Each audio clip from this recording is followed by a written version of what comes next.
had Seth Sumner's on there. What? Seth Sumner's. Seth is in. And we've got Stan Settles.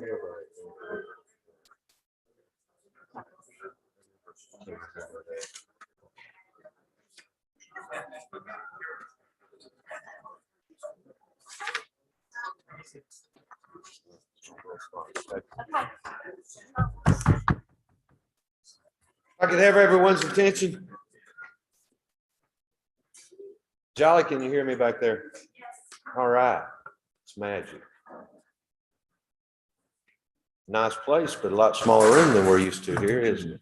Everybody's spread out. I want to call the meeting to order. We're right on time. We're a minute or two past. We need to get started. I want to thank everyone for attending our first hybrid board meeting. It's the first time a lot of us have seen each other in over a year, I guess. This meeting is both in person and Zoom. And did we ever get anybody on Zoom? Seth Sumner. We got one on Zoom. Okay. Governor Lee's executive order allows virtual meetings to continue through April. The meeting is being recorded and will be made available to the public on our website where you are. Also, for the record, practicing safe protocols by distancing those in attendance and wearing their face masks. Box lunches will be provided for your safety as well. At this time, I'd like to call on Mayor Jackson to give our invocation. Thank you, Mayor. Let's pray. And Father, we're so thankful for this day, this opportunity for us to come together and discuss the business of the development district. We're so thankful for each one that's here today for what they do for the community to make it a better place to work and to live.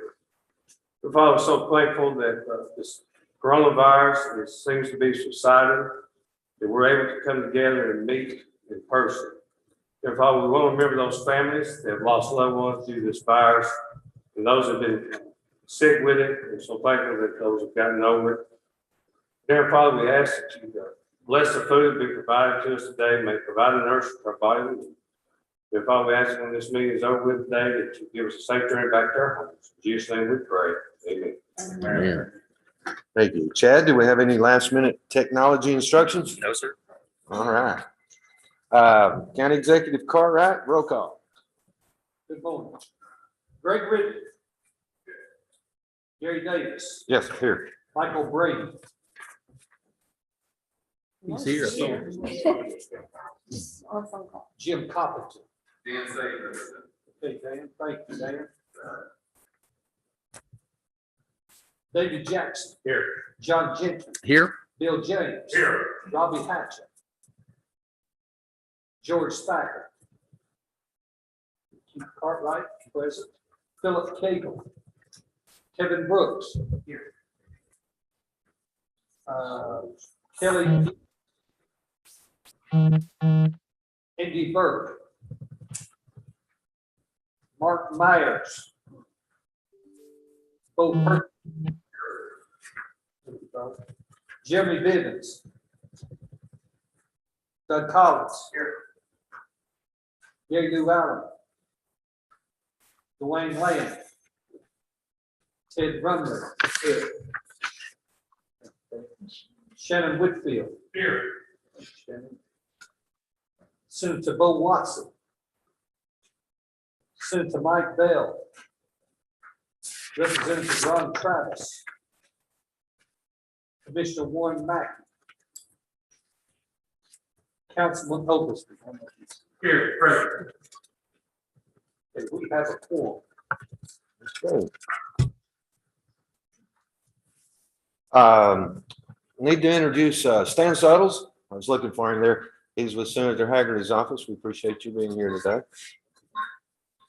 Minutes were previously emailed to members and are also included in your packets. So I have a motion to approve the minutes. Make a motion. And a second.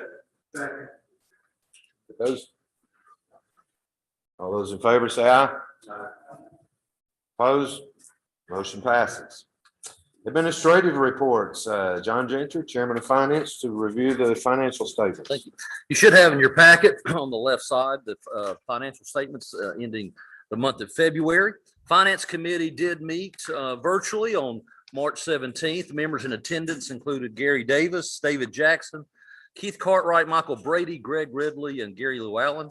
The January and February financial statements were reviewed. District management provided a trial balance report of all cash accounts, restricted and unrestricted funds. Also provided for the members' information was a 5-year historical comparison of the income and revenue from 2017 into present. For today's purpose, we as an executive committee will be looking at the February 28th financial statements and budget amendment number 2.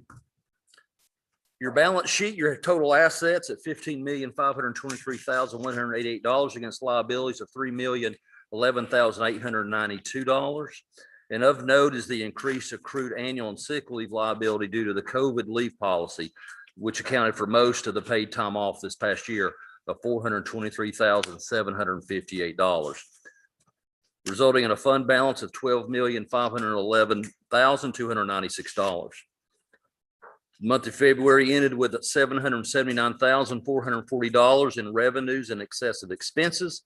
The majority of those revenues is in loan funds that will pass through the agency, total $640,000, $90,000 from the city of Cleveland, $250,000 in EDA CARES revolving loan fund, and $300,000 in the city of Chattanooga's loan revenues. Adjusted for these and loan loss reserve, the adjusted balance is $156,741. On your consolidated statement of revenues and expenses, we are at 67% of the budget year, 8 of the 12 months. We have revenues lagging behind at 54%, and this is mostly due to workforce development funding that is yet to be programmed. On your expense side, your line items we kind of have the usual suspects that are exceeding budget. Of notable is line item 15, which is your insurance at 76%, and these are due to your quarterly payments, but overall still under the budget for the year. Also, line item 19, your dues and subscriptions at 72%, and these are paid annually at the start of the calendar year, but again, overall still under the budget for the year. Going on to line item number 20, that's your marketing and miscellaneous expenses at 101%, and this is due to the additional tourist development marketing dollars received in conjunction with the COVID recovery funding. Your total operating expenses is line item 22 at 53%, or $1,010,807 below the budget for the year. Included for your information is a summarized statement of revenues and expenses by department, and your administrative overhead is resting right at 4.18%. Also included is a summary of cash flow for 2021, which also lists balances for the individual revolving loan funds. Mr. Chairman, the February 28, 2021 financial statements are recommended for approval as presented by the Finance Committee. That comes in the form of a motion. Do I have a second? Second. Okay. Any questions or comments? Okay, all those in favor say aye. Opposed likewise. Motion passes. Next in your packet, amendment number 2, Finance Chairman Jenkins. Yes. Again, the Finance Committee took budget amendment 2 under advisement with a recommended comes in the form of a motion to approve. Explanation is revenues increased by $613,115. You have a detailed explanation provided in the notes by line item. Primary increases are the Department of Labor and Workforce Development funds, loan funds that will pass through the agency, and some additional COVID CARES funding for some additional programs. On your expense side, again, you have a detailed explanation in the notes per the line item, all pass-through expenses except for the $25,000 in new THDA, TRLP funds obtained for match on a rehab project. And that comes in the form of a motion. And if you want an explanation of all the acronyms and initials, they'll have to ask Beth. THD is housing development, the others will revolving loan fund, I guess. Okay, so that's a motion for amendment number 2. Do I have a second? Questions or comments? Not all those in favor say aye. Opposed likewise. Motion passes. Recurring budget cut to the development district. Beth. And this is just for information purposes only. Many of you all recall that in last year's budget, we, development districts across the state, took a budget cut of $174,000. That money was allocated toward CADIS, which is a great organization within say anything about the Children's Advocacy Group. That was done in a midnight budget amendment that was huge, small component. That was restored last year unanimously by the Tennessee State Legislature, and so we were whole this past year. When the governor's budget came out this year, that cut was still in his budget, along with an additional cut of $29,900. So the cut is about $203,000. The legislature is very aware of this. Patsy Hazelwood, Gary Hicks in Finance Committee with ECD indicated that they will definitely work toward restoring that. Ken Yeager has also championed that. Senator Watson is aware of it. Just so that you all know, the county mayors collectively signed a letter that is going to our General Assembly members, making them aware of this recurring cut and asking them to restore it and make us whole permanently so that we don't have to address this every single year. In conjunction with that, we did have a meeting with Butch Ely, who has just recently or has become Governor Lee's top person relative to financial stuff. He was unaware of this recurring cut and has also indicated his willingness to work toward a budget in the future that will make us whole.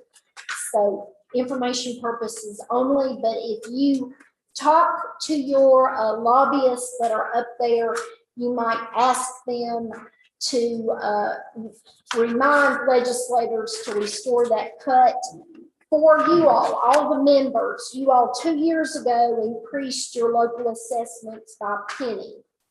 That enabled us to draw down an additional $30,000 from ECD. So as a result of this recurring cut, we still are fighting to realize that. So information purposes only. Okay, thank you, Beth. Any questions? If not, the next thing in your packet, you have 3 resolutions. These are the standard annual resolutions regarding submittal of agency applications and establishing local government assessments. Resolution number 1, authorize the executive directors to submit applications for the 22 program year. Resolution 2 establishes Cargot dues. Resolution 3 establishes development district dues. I suggest that we do all 3 of these together. Finance Committee has recommended approval, so that would be a motion. Do I have a second to approve all 3? Second. Okay, motion in a second. Any questions or comments about these 3 resolutions? Not all those in favor, say aye. Aye. Opposed likewise. Motion passes. Defederalization of EDA Revolving loan fund. revolving loan fund. Okay, Beth. As you all may recall, the development district has had an EDA revolving loan fund since the first award was actually in 1987. There have been 3 capitalizations, 1987, 91, and in 95. Those capitalizations totaled $1,767,000. Staff has been reporting on those loan funds, even on loans that have been paid off and closed decades ago for all time. Congress last year decided to give organizations the opportunity to defederalize those revolving loan funds if they had been in existence longer than the last disbursement of 7 years. So our funds end up having the opportunity to be defederalized. You have to pass a resolution as the board to do this. I think I want to direct your attention, because this is kudos to Audra and Todd and the staff relative to these loan funds over time. That $1.7 million, and we did have loans over in our Georgia territory as well. resulted in $11.5 million of loans. It leveraged almost $54 million in other funds being equity, private funds, and it created or retained 4,257 jobs over that period of time. So they've done what they're intended to do. What happens if you all defederalize those? It gives you all more flexibility to use those funds. Those funds still have to be used to create or retain jobs, but they no longer have to meet the matching requirements. It gives us more flexibility. You might be able to say, like during a pandemic, we want to use some of those funds to provide direct grants to companies. The staff will be bringing that back to you, but it takes all of the restrictions off, with the exception of still have to create and retain jobs. It's going to be attached to jobs. This is a resolution that we have to have passed by you all in order to make that happen. Trust me, I never thought, and Audra can attest to this, that defederalizing something could be so bureaucratic, but it is. So this gives me the right to sign the documents to have those funds defederalized. We are saying that we will continue to put those funds in place in accordance with our operating plan, but you all will have the opportunity to change and revise that as we move forward once these are defederalized. I'll be glad to answer any questions. And the value of that fund now is, I don't know what's in the fund balance for EDA revolving loan fund now, Jolly.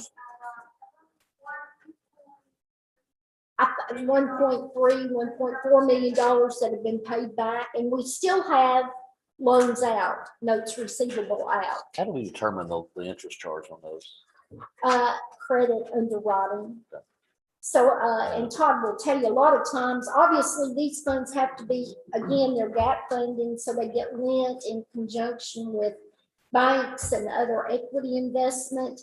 And a lot of times, these were grant funds that we were granted.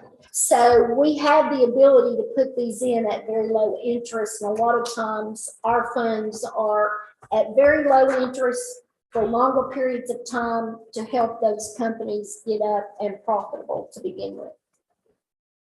any other questions? If not, you have in your packet resolution number 4. Need a motion? Motion and a second. You get both of them? Any other questions or comments? If not, all those in favor say aye. Aye. Opposed likewise? Motion passes. Thank you. Okay, Todd Byram.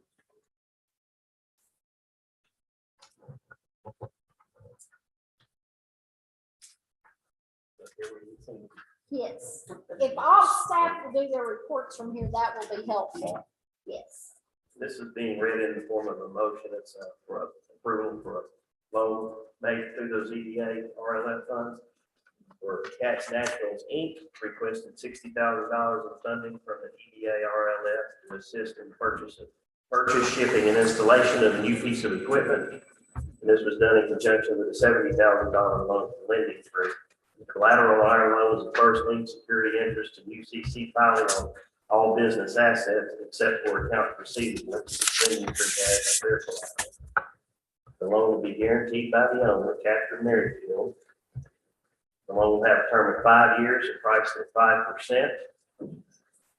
Business currently has 11 full-time equivalent employees and will be able to create an additional 5 full-time jobs with the addition of this new piece of equipment over the next 12 months. This loan has already been presented and approved by the Development District Loan Review Committee. So therefore it comes in the form of a motion. Do I have a second? Second. Any questions of Todd? If not, all those in favor, say aye. Aye. Opposed likewise? Motion passes. Todd, thank you. I'm going to pause and especially welcome and thank one of my 2 city mayors for being here today. Mayor Brooks, we're glad to have you here today. He's been here before, but sort of unusual over the many, many years to have Cleveland mayor here, so thank you. And Nathan Smith. Nathan's here from South. Joining us for the first time. We appreciate all of you being here, of course. Keith Cartwright, Chairman of the Personnel Committee. Yes, Personnel Committee met in conjunction with the Finance Committee on March 17 via Zoom. Members in attendance were Gary Davis, David Jackson, John Wilson, Bill James, George Thacker. J.D. Allen, Gregory also joined. Couple of items we took up: the revised COVID-19 workplace policy and protocol. Basically, members reviewed the revised COVID workplace policy protocol, which are included in your packet. Basically, management has revised these policies in accordance with CDC guidelines, which have changed the length of time an individual needs to remain quarantined if a suspected direct exposure occurs, and the return to work policy once an employee tests positive for coronavirus. So these are recommended in the form of a motion from the Personnel Committee with this revision. Okay, so that comes as a motion from Personnel Committee. Do I have a second? Come on, stay with me just a little while longer. So moved. Thank you, Erskine. Any questions or comments? Not all those in favor say aye. Aye. Opposed likewise. Motion passes. Management also informed the Personnel Committee of the addition of 2 new positions. One position created in finance is an accountant for aging, as well as a trainee for all financial matters in order to plan for the orderly transition of CFO duties in the future. We want to welcome Jim McClure. He's here, and Jim, I'm going to ask that you stand. Jim, welcome. It's a welcome addition.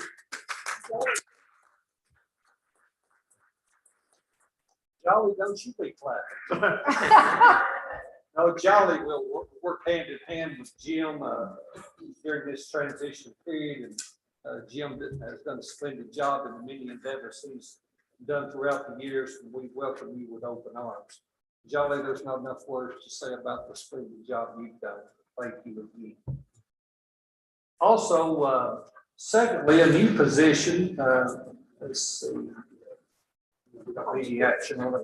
A second position has been created for project administration. Julian White has been on maternity leave. With a growing number of new projects, it became increasingly important to provide additional administrative and support staff in this regard. Stacy Willoughby has been hired in this regard. Stacy is the daughter of Executive Director Beth Jones, but will not report to the Executive Director. Just the high standard there. Certainly the apple doesn't fall far from the tree. Stacy, we're going to ask that you stand and be recognized.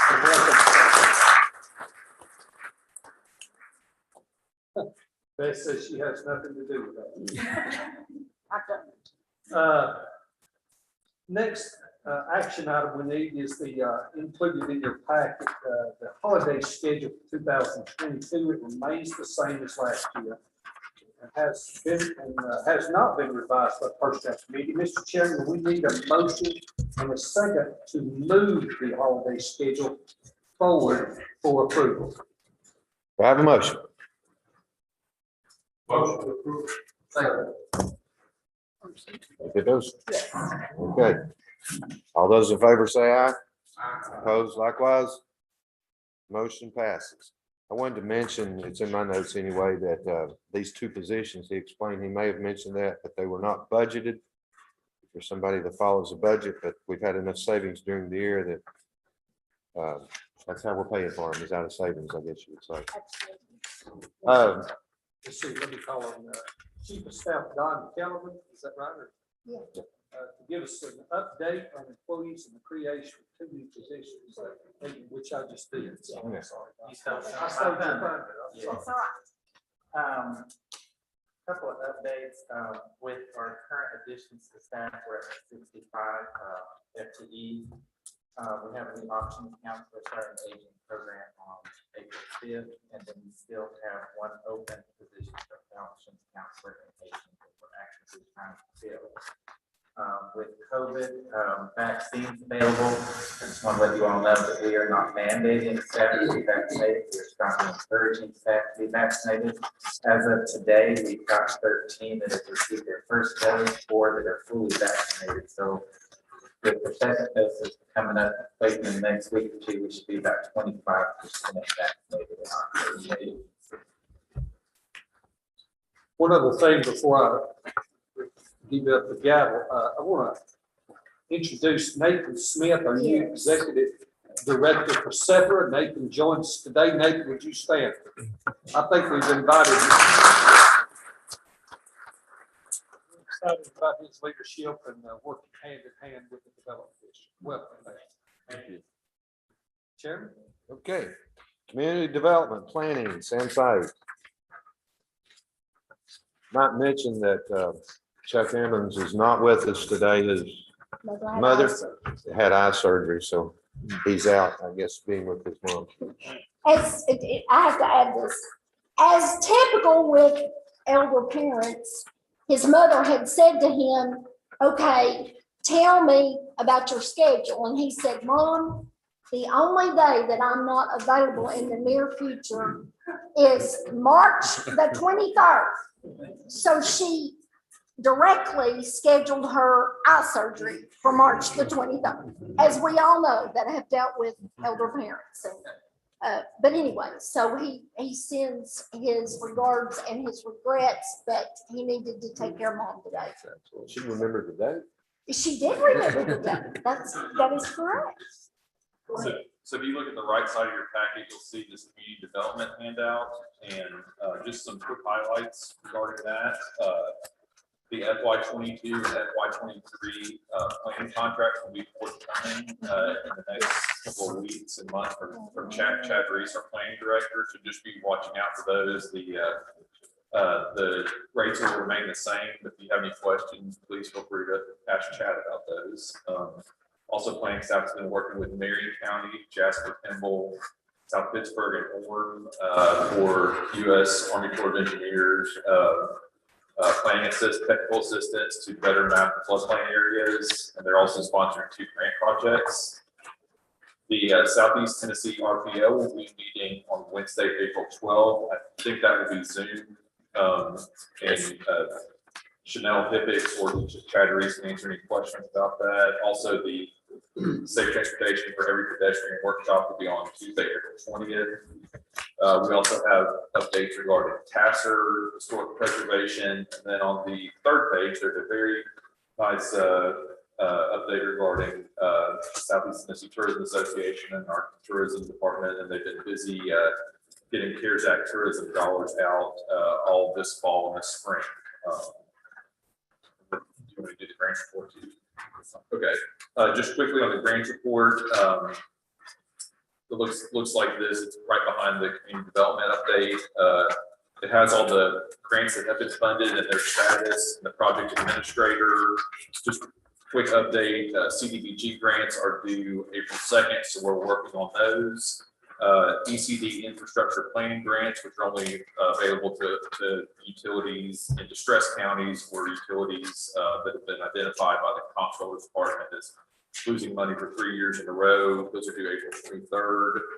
ARC full applications were submitted March 17th.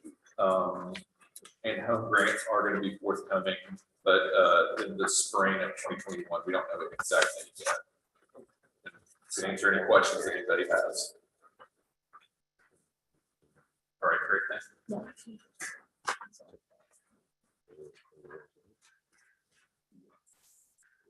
Yes. Okay, so next in your packet is resolution number 5, which is authorizing the submission of the Rural Community Development Initiative application, $150,000 and committing $30,000 in matching funds. Do I have a motion to approve? Second. Come on, I'm losing you fast. Come on, hey. I'm reading. Before they vote, I might give you a little information. As you all may recall, USDA Rural Development awarded us 2 grants last year. One was for 1 year only. That was the TAT, which is Technical Assistance and Training. And basically what it did was to help pay for staff capacity. We do a lot of application work for USDA rural development. And so they've encouraged us to apply again this year for this funding. So this helps to provide you additional planning and economic development staff. We also had the RCDI grant, but it was for a 2-year period. So it is helping to continue to fund staff. Okay, any questions or comments? Not, all those in favor of resolution number 5, say aye. Aye. Opposed likewise.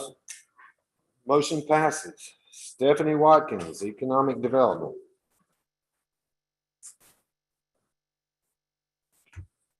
Stephanie, come on down.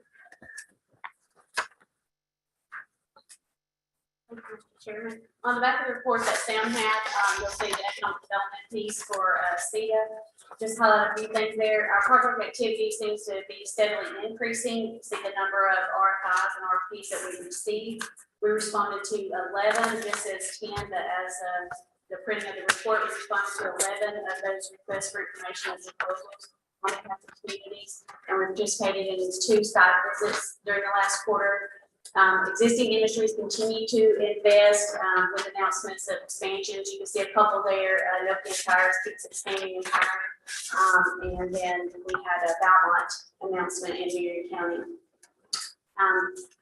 Different kind of project, exciting project that CETA is working on within our region, working with the town of Murphy, North Carolina, and our power distributors over in that area, Blue Ridge, Mountain EMC, Murphy Power Board, and Tri-State EMC on their efforts to reactivate a rail line that runs from Andrews to Murphy. So Beth and I have been really entrenched in that, having meetings every couple of weeks with that. We're trying to build a business case to reactivate that rail line. They're looking at it.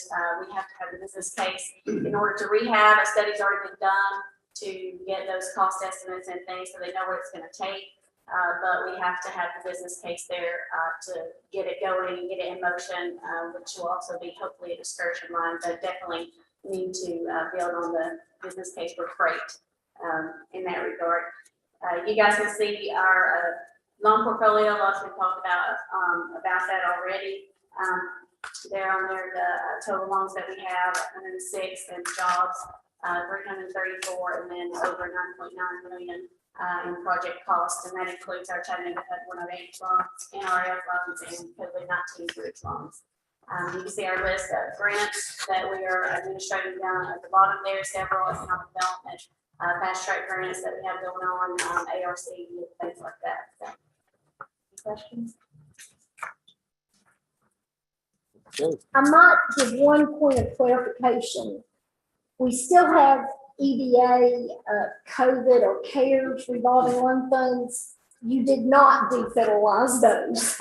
I just want to remind you that that was about 1.1 million. Those are still federal loan dollars. We've got one loan that has been made out of that, and staff is going to get the rest of that out on the street before the end of June, right, Todd? Yes, ma'am. There you go.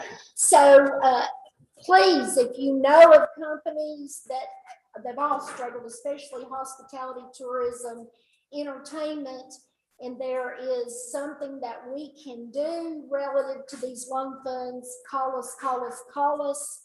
They can be made up to $250,000. It is to help restaurants, entertainment venue. It is the riskiest of the risk. They've got to say they're going to keep jobs in place. We can't lend them money and then them send everybody out the door. So keep us posted, because we are going to get them out on the street. All right. And Stephanie, thank you. Chris, you can come on up. Aging and disability, Chris will review the update of the area plan for aging and disability, and then we'll need a motion to approve submitting the plan. Good morning, everybody. Before we start with the area plan update, I did want to point out on the back, as usual, we show the numbers of people waiting for services, but I wanted to point out in particular that for the first time ever, we have no waiting list for meals in any county. So we're able to work with Yay. girls as they come in for our I&A line. There might be a wait to get the meal started, but they're not waiting for their name to come up on the waiting list. So we're very excited about that with the additional dollars that we had given to us over the last year. We've been able to eliminate that waiting list completely. So going back to the area plan, as you know, each year we do an annual area plan, and this is our final update for this 4-year area plan. And I wanted to point out there have been some minor decreases in funds, especially in our state dollars. That's related to a funding formula change, the interstate funding formula, which is usually based on the census, is updated now each year with the American Community Survey. So with the population shifts, as you are all well aware, the population shifts away from some of the rural counties, that has reduced some of our dollars. But overall, we did have we realized a gain overall with our funding of $61,800. The options dollars was the largest amount that we were reduced. The funding formula change allowed for a 5% hold harmless. So if that shift would have caused more than a 5% change in funding, we would have been held to just 5%. As it turns out, none of our funding changed more than 5%. I think the highest change we had was 4%. There are some other development districts and AAADs that 5% really made a difference for them. But even so, they're losing some dollars. They're all going to Nashville. All the dollars are going to Nashville and Memphis area. So with that, we are continuing the 4-year plan. All of our strategies have remained the same. They've been effective. Our plan has worked very well. So we will, for example, with the senior centers, I have some additional federal dollars that I can put with the state senior center dollars. So there won't be a reduction in their allocation. Does anybody have any? Oh, and also the major disaster declaration. I did want to point out that with that, we're able to use any of the federal dollars that we receive for the Older Americans Act. We can use to meet any need that during COVID. So during the disaster, we can use our health promotion dollars to purchase a meal, which traditionally we would not be allowed to do that. We have to stick to what those dollars were designated to do. So we've gotten really creative in how we're assisting folks. We're actually using some of our health promotion dollars to assist with some emergency needs as they come up, things like that. So and right now, all of the funding that we have is funded under the major disaster declaration. So we'll be able to continue doing those different things with the different funds as needed, as long as that's in place. So does anybody have any questions? I want to remind local elected officials, several times you've been told if you had a vacancy on the Aging Advisory Board. If you're not sure, please check with Chris and the staff. That is your voice in that arena to make sure that needs are being addressed, dollars are being put where you as a county and a city want them put. But we, as people get older, we lose people on that Aging Advisory Board. So please, please, please give us your folks that you want to serve on that advisory board. Okay, any questions for Chris? No, thank you, Chris. We need a motion to approve the submission of the plan update. Have a second? Any- All those in favor say aye. Opposed likewise. Motion passes. Michelle Holt, Workforce Development. Let's recognize John being here as the chairman. Yes, I could have my board chair, Mr. John Prophet, stand so we can recognize him in attendance and supporting the work that we do in the workforce. Thank you, John.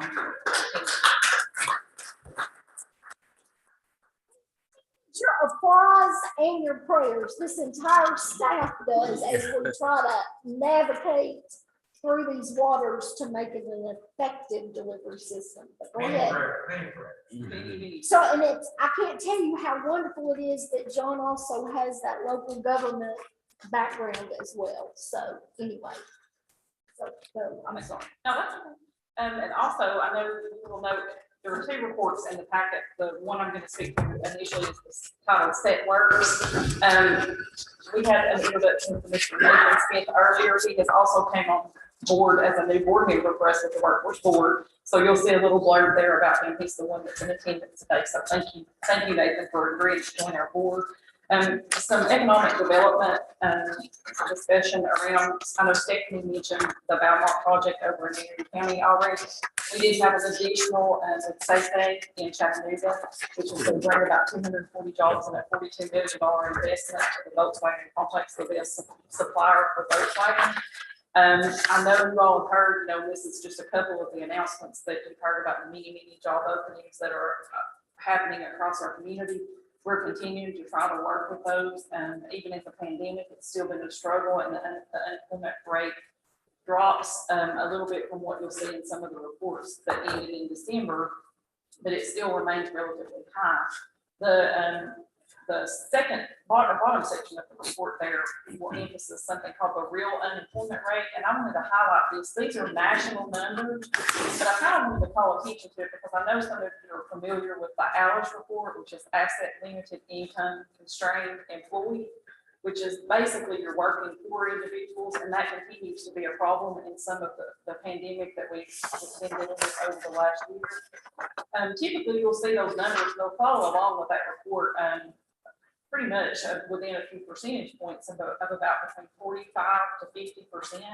And what that entails, it includes not only your individuals, there's multiple calculations for the unemployment rate. The one you hear mentioned in the news is the U3, which is just your standard unemployment rate, those that are unemployed. But then you have to add into that the individuals that are working part-time, they're not self-sufficient, they may be working below what their skill sets have been prepared for to work. So those individuals fall in multiple other calculations that make that an increased number that we often don't hear about. Those are the individuals that we're trying to assist through the American Job Center, and we will continue to do so in our communities through our planning that we try to do, looking at ways that we can better support programs and spend our funding on training dollars to help engage those individuals in active employment. So I just wanted you all to make sure that when we talk about the unemployment rate, it's really a little more complicated, and we are looking at ways to engage those individuals on a continuous basis. One way that we're trying to do some outreach with that is to continue to do some work and expand outreach in our rural communities. We're opening, or plans are underway to open a specialized center in Tracy City to help serve the individuals of Grundy County and provide some access to those. We were attending in Bledsoe County. I had a representative there one day per week. COVID has kind of slowed back somewhat, but we hope to get back in there and continue to do outreach there, as well as in some of our other communities across the region. The back page of the report, I won't go into a significant amount of detail on that, but Governor Lee released some career exploration dollars last year of about 20, I think we applied for about $24,000 locally to work with our CTE programs to provide career exploration outreach in the high schools. Many of the programs weren't able to continue with that due to the COVID pandemic that happened very shortly after those grant funds were awarded, but there were a couple. One in Bradley County, it's a school system in Bradley County, and in McMinn County, we're able to engage students. I think Bradley County engaged about 800 individuals in some career exploration. They did the U-Science assessment, and we're able to use what their results showed to do career exploration and what their interests and aptitudes were. And then McMinn County was able to do some career and technical education, work with their career and technical education programs through Advanced Manufacturing Academy. They had about 50 students that were able to gain some experience in math and science programs. The remaining funds, we have requested a modification to our grant to purchase some virtual reality goggles that are really, it's based, I don't know if any of you are familiar, but it's based on the Oculus technology. It's like a visual gaming system that they've utilized it to help develop out career exploration for companies. We had a Hall Charter did a presentation at our workforce board meeting earlier in the month, and he's coming back April 1st to provide employers some hands-on experience with that. They can basically go into a work site and look at what activities have to occur during that, and then put that into a virtual reality type thing where the student wears the goggles and they can practice using the machinery and things like that. So we're hoping to be able to purchase those to continue some of that around the career exploration. I know several of you, the local elected officials, I've reached out to you about the National Dislocated Worker Grant funds that are available to provide disaster relief employment for local governments, both county and city, if any of you are interested. Those funds are set aside for individuals that have been impacted by COVID or have been permanently dislocated for any other reason to help engage them in stopgap employment. Most of the duties are centered around COVID sanitation and protocols of that nature. We are trying to do outreach for those, but as you know, it's very difficult. So if you know anyone, please refer them to the American Job Centers that's interested in employment. We'll have those jobs posted out on our website as well. With the unemployment extension, a lot of the stimulus that's been released, it's made it a little more difficult to identify individuals, but that remains one of our top goals that we continue to work on. The last thing I'll touch on briefly is just the one-stop operator report. I won't go into a lot of detail because the unemployment information is there, and I've already talked to you a little bit about the decrease in the numbers for the month of January. They did drop from what you see there, which was the last reported at the time this report was done in December. You will see the drop in November. That was due to the hiring for the Christmas holidays at Forge to prepare for that. But then you saw it tick back up. The reasons people visit the AJC is still, utilizing the resource rooms for unemployment insurance and that sort of thing. I think I reported in the last meeting that there were plans underway to put an unemployment individual back in the American Job Centers, but due to COVID, that has been halted permanently. What they are looking to do is use some virtual technology to be able to engage individuals through Microsoft Teams so that they can do a face-to-face interview with individuals about their employment if they have questions. And then there are also a virtual American Job Center has been added, it's up and running. They continue to do work on that.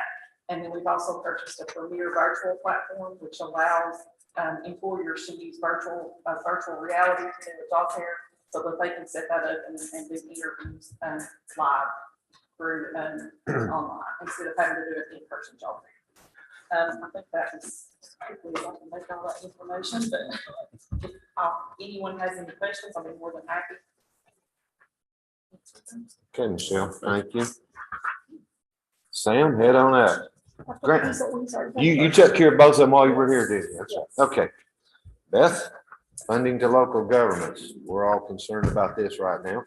So at the back, on the right-hand side of your packet, there is lots of information about funding that is going to be coming your way. First and foremost, we've got the sheet about the state of Tennessee. As Tennessee local governments know, in Governor Lee's budget, once again, there is over $200 million in the budget that is to be allocated directly to cities and county governments. The allocations are listed on the sheet. They're the same that you received in last year's budget. You will notice on the back, there are 6 eligible uses for these funds as you begin to program them. Just a note, there was some discussion among the legislature that since there are so much American Rescue dollars coming to local governments, there might not be a need to do these dollars, state dollars. I want to remind local governments that the American Rescue dollars will not help you with roads and bridges. So I would encourage you to encourage your legislators to keep that money in the governor's budget. So anyway, but just a thought about that. What's the reason there?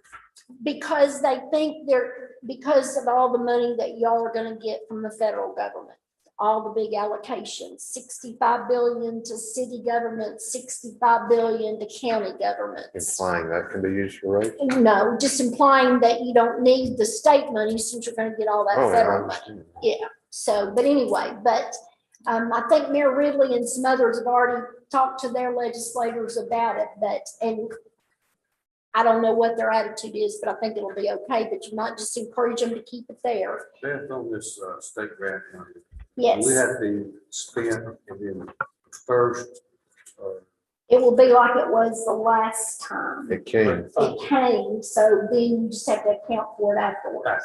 Yes. That is our understanding from F and I A. thought when it first State money came out, last time. we had to We're spend, not trying to touch get it. the money, the invoices back to collect the money, I and then need it was changed after. Okay, all right, I'll need to verify that. I'll need to, there may be a change, they may want you to do it, so I'll verify that for you. On the American, I'm gonna stand up on this one, on the American Rescue Plan, some of the guidance is being written as I speak.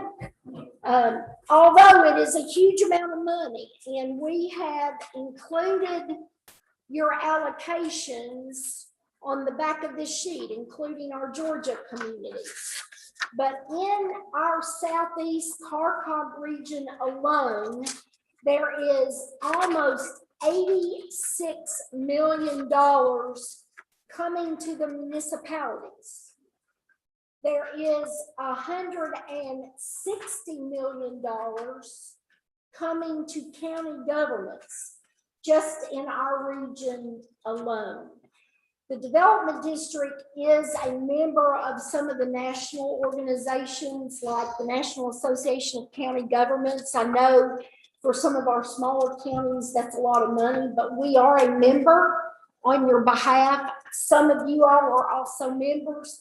We're also members of some of the national organizations for municipalities, and also NATO, the National Association of Development Organizations.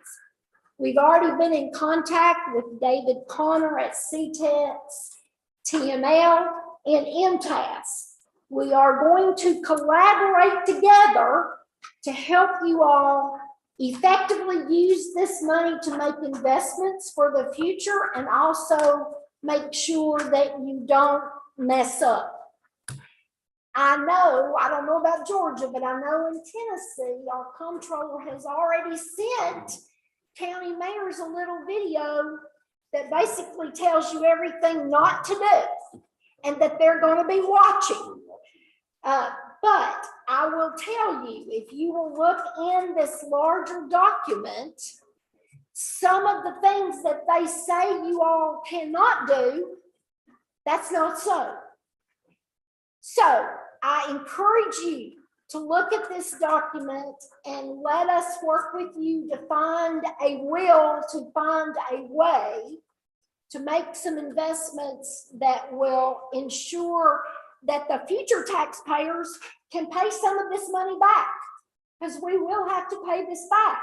Our kids, our grandkids, their grandkids. So in 10 days to 3 weeks, we are going to coordinate a workshop for anybody in our region that wants to participate with some of the national folks and some of the state folks to talk about how you can strategically make investments. We are doing a comprehensive list of questions and answers.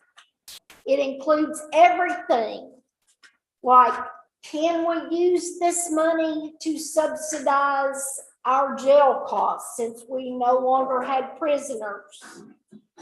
Can we use this money to subsidize our ambulance costs because people's insurance went away?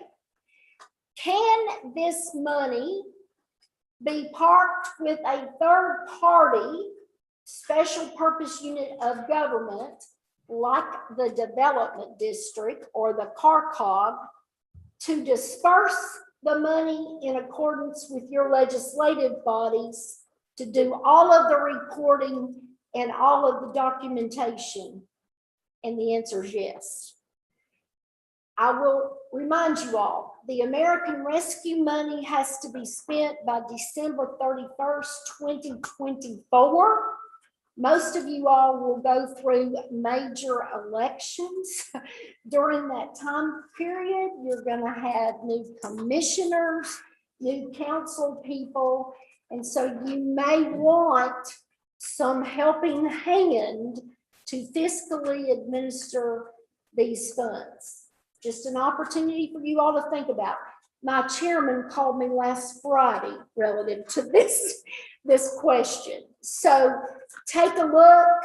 If you've got questions about uses, you can't get where you need to go with the people that you're talking to in your state government, let us know. We'll work with our federal folks to float these questions up to get them addressed so that you all can strategically work with your legislative bodies to use these dollars to the best appropriate use.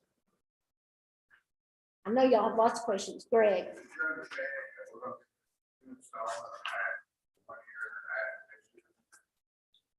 The larger, all the counties are to get direct payments from the Treasury. The first portion will come within 60 days of the law being enacted, and the other portion will come within 12 months. Entitlement cities, you all will get your money directly. All the other municipalities, your money's going to flow through state government. I don't know what that means at this point. But hopefully with TML and David Connor, we have a work session tomorrow where we're going to start talking through a lot of these issues. So stay tuned. We're here to help you do this and to do this right. Any questions? Yeah, Mr. Chairman, Beth, when the money comes directly to the county, and we elect that you all handle it, we just cut the check to develop this. We're getting all of that laid out.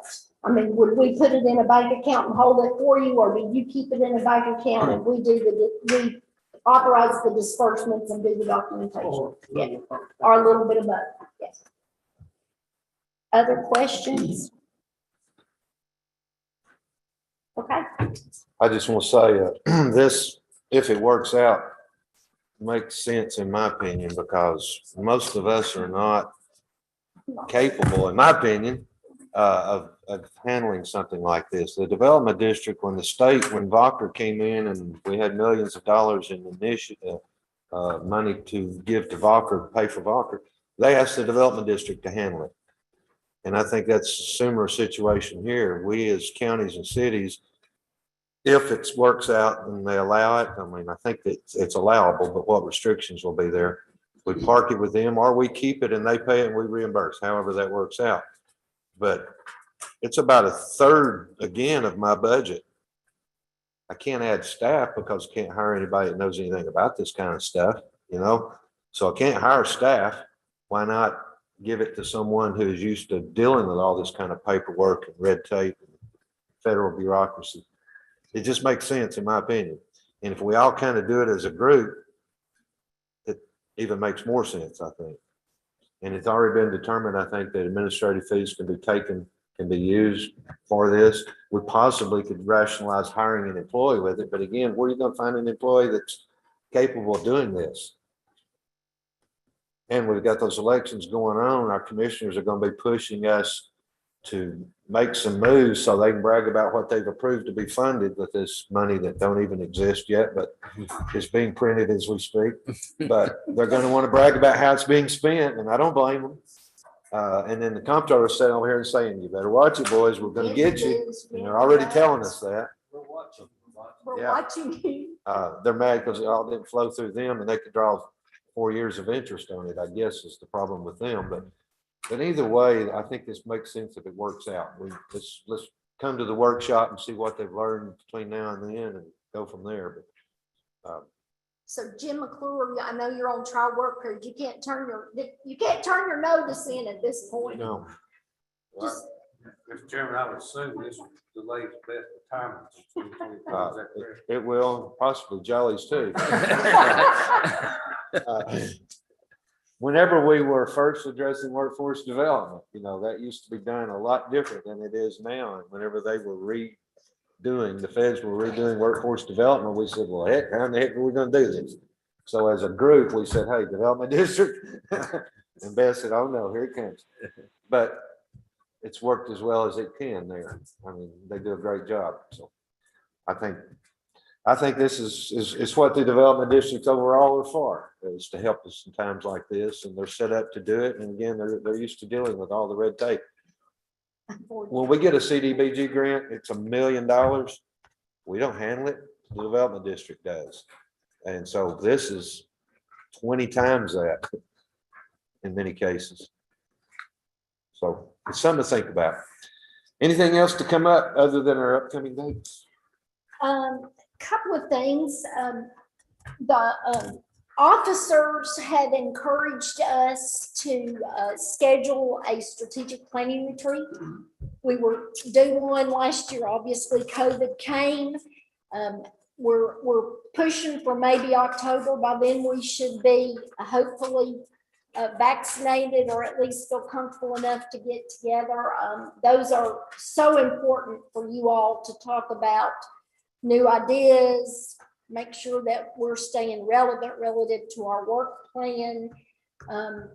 I made this board a commitment a long time ago, and that commitment was that we were going to get with our partner agency at the Human Resource Agency, and we were going to figure out how to more effectively deliver services and eliminate some duplication, because there is some duplication, and we're trying to give Nathan some time to get a little bit under his belt, but obviously that planning retreat can help in that regard. You all have brought up lots of ideas that need to be addressed. I mean, do we need to have an engineer on call and in-house to help you with some of the smaller pieces? What about the soil testing that's held up all over the region because they can't get state employees out? Can we do that as a region? Some of these different ideas, new ideas about the defederalization of these EDA loan funds. You've got some downtowns that need revitalization, and yeah, we get a few facade grants, but is there something we could do with that to really incentivize somebody to locate back into your downtown on a grant basis rather than a loan basis? So there are lots of things that we need to work on together. John, Michelle, and I will tell you, we haven't figured out the new workforce delivery system. We can tell you that it's not working like we would like for it to work to help you all. We need to be better co-located with the people that SETD and the HRA serve. They're the same people. Why are we at different locations? But I'm pledging to you all, we're going to work through this and we're going to figure it out. So that's all I have to say in that regard. The other thing, everybody here has a tote bag. If you've not been given it, this is not only a thank you to you all for your participation in your leadership, but this is a thank you to your staff people. What we have realized is there are lots of other people that help us help you. So there are mugs and ink pens in there for your administrative people, your finance people, some of your sheriffs. Please tell them that when we show up needing something signed or something done, and we know we're adding to their load, we greatly appreciate them working with us and providing the information that we need and keeping you all on track and just tracking down all kinds of things in that regard. So that's just a little thank you to them. So be sure you take that home. Quick question, Beth. What's the latest on our solid waste annual reports that nobody wants to talk about? I have never been so confused about anything in my life. Well, and I apologize for some of that confusion. Again, this is on the Tennessee side. As you all know, TDEC Solid Waste decided to cut out of their budget all of the grant funding, and in conjunction with that, the technical assistance funding that they paid to development districts to collect all the landfill data, to put it in the database, to survey all the industries about recycling, to do the annual planning reports, which are, it's a document of about 100 questions. So we reassigned Garrett's time and effort. TDEC Solid Waste told all of the county mayors, no problem.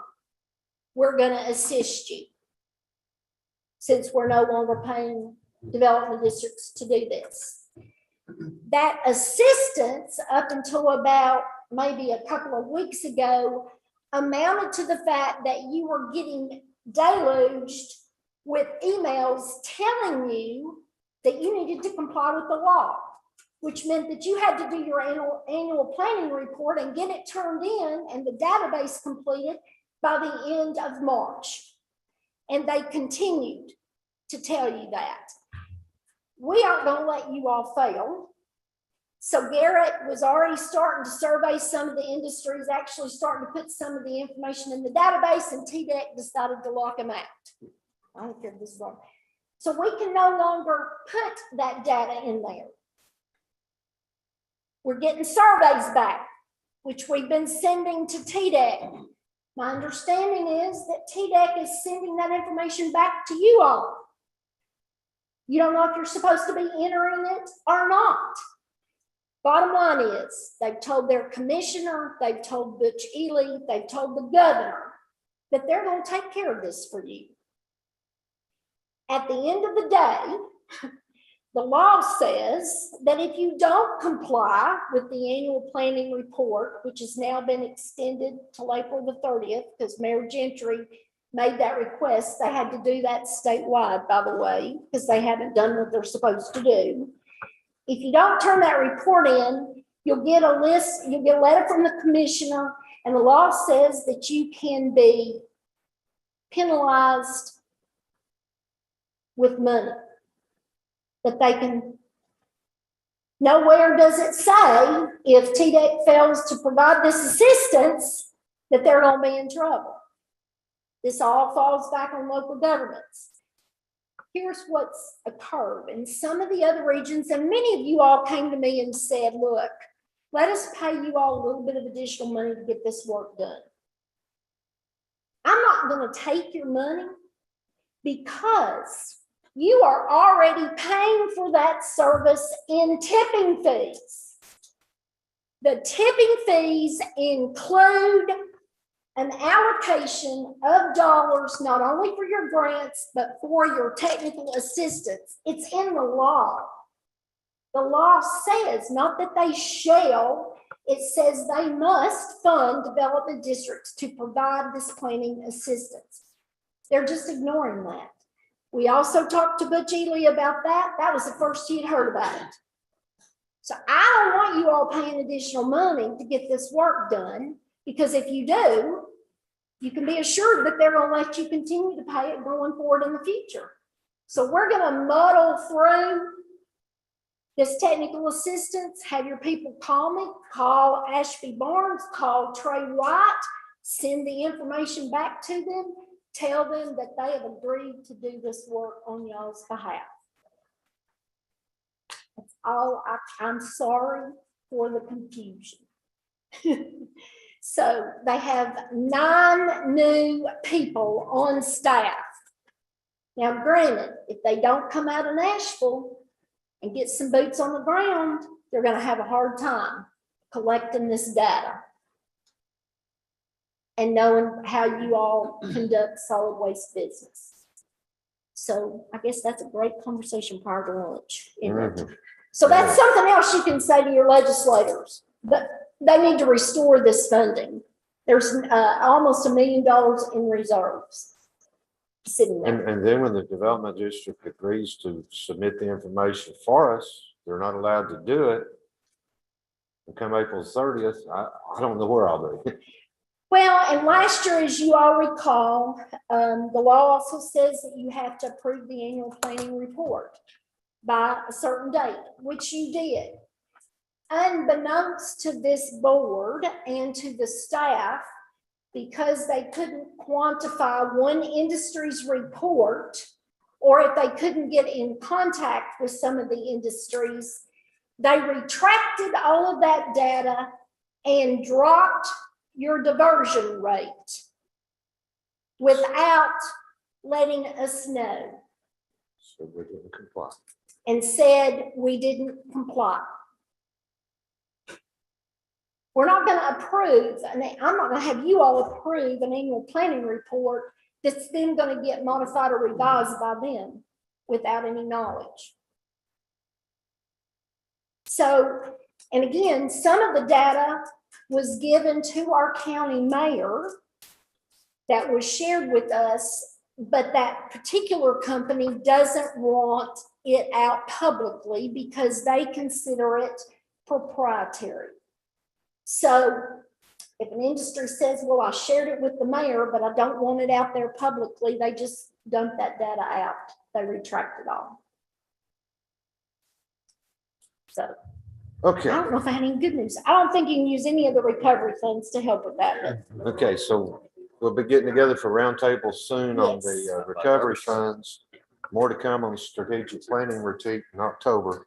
And our next meeting is June 22nd. yes, Anything else to come before the board? Not, box lunches are waiting in the hall. yes. So thank you all for being here. We appreciate it. So good to see you. So good to see everybody.